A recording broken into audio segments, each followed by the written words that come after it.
We'll never get back to normal if virtue signalling supermarkets like Sainsbury's, John Lewis and Waitrose, train operators up and down the country and failed mayors like Sadiq Khan keep us muzzled. Today we should be celebrating our freedom and reclaiming the beautiful right to show off our faces wherever we want. But it's clear the establishment cannot accept this pandemic is effectively over for the UK. They're addicted to the power of the control through fear. Many folk remain understandably wounded by the constant flow of scaremongering from the scientists and so-called medical experts who came to dominate our lives. And I think that's why people can't believe we're on the way out of this. But just days away from the 2-year anniversary of our first COVID case, we really are this time. After all, 98% of English adults now have COVID antibodies.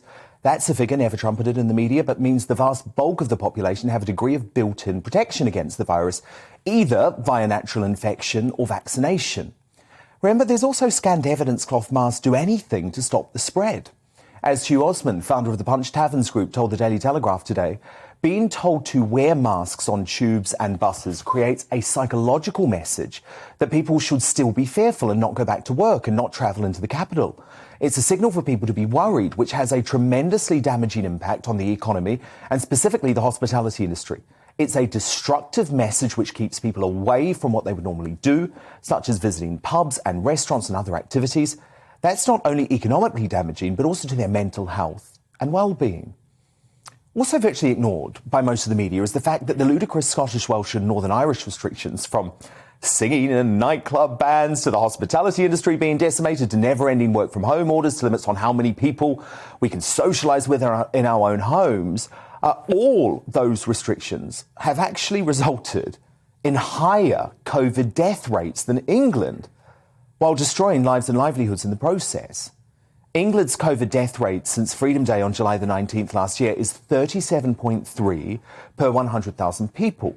Wales has a rate of 37.7, Scotland 44.3, and Northern Ireland 48.2.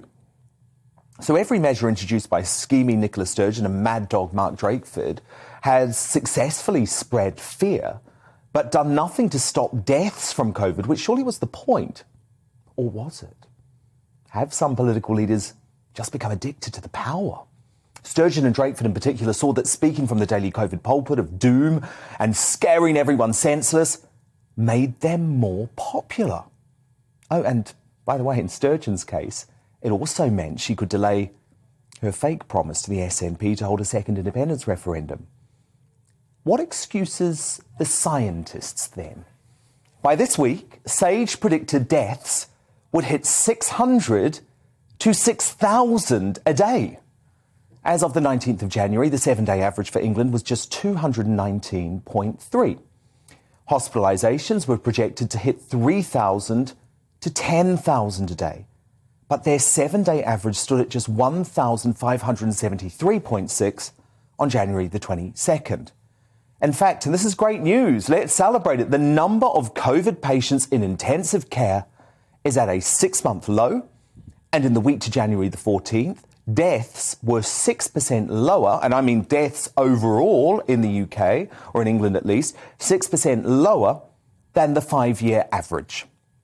Every projection of Omicron calamity just last month, from the hysterics who wanted Christmas cancelled, who wanted the country locked down again, well, it didn't turn out to be wrong.